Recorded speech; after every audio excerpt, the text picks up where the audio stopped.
आफ्नो वरिपरि धेरै मान्छे हुन्छ तर मनको कुरा बुझ्ने कोही हुँदैन। नमस्कार, आज हामी कुरा गर्दैछौँ हालै रिलिज भएको मैजारो फिल्मको ट्रेलरको बारेमा। ट्रेलर रिलिज भएको केही समयमै धेरै चर्चा पाइरहेको छ। कारण के भने यसमा गाउँको मौलिक जीवन, मानवीय भावना र कच्चा अर्थार्थलाई निकै सुन्दर तरिकाले देखाइएको छ। नेपालको परिवेश, भाषा र भावना झल्काउने यस्ता फिल्महरू अहिले निकै कम बनिरहेका छन् र मैजारोले त्यो खालीपनलाई पुरा गर्ने प्रयास गरेको छ भन्नै पर्छ। यो ट्रेलर साँच्चै राम्रो लाग्यो। Natural acting, emotional background music र सिम्प्लिसिटीले मन छोएको छ। ट्रेलरबाट बुझ्दा मैजारो गाउँको एक परिवार र समाजभित्रको सङ्घर्ष वरिपरि केन्द्रित देखिन्छ। फिल्मले गाउँको जीवन, प्रेम, पीडा र अस्तित्वको कथा बोल्छ। त्यो मिठो गन्ध भएको स्टोरीटेलिङ जुन हामीले पहिले कालो पोथी वा कबड्डीमा महसुस गरेका थियौँ, ती फ्लेभर फेरि मैजारोमा आएको जस्तो लाग्छ। यो फिल्मको सबैभन्दा ठुलो शक्ति भनेको रियलिस्टिक प्रेजेन्टेसन हो। क्यामेरा भिलेज लाइफमा झैँ घुलमिल भएको छ। डायलगहरू पनि त्यति फोर्सफुली लाग्दैनन्।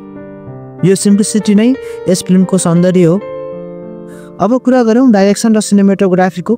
डाइरेक्टरले रुरल लाइफमा रोमान्टिसाइज नगरी वास्तवमा जस्तो छ त्यस्तै देखाउन खोजेका छन्।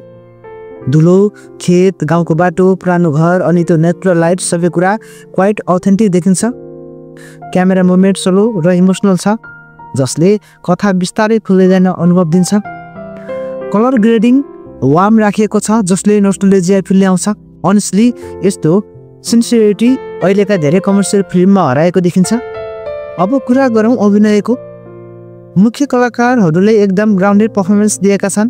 उनीहरू ग्ल्यामरस छैनन् तर बिलिभेबल देखिन्छन्। तिनीहरूको बोलाइ, हृदय, अनुहारका भावना नै फिल्मलाई रियलिस्टिक बनाउँछन्। स्पेसियल मेन्सन गर्नै पर्छ। इमोसनल सिन्समा सबटल रियाक्सन देख्दा घुस्नु आउँछ।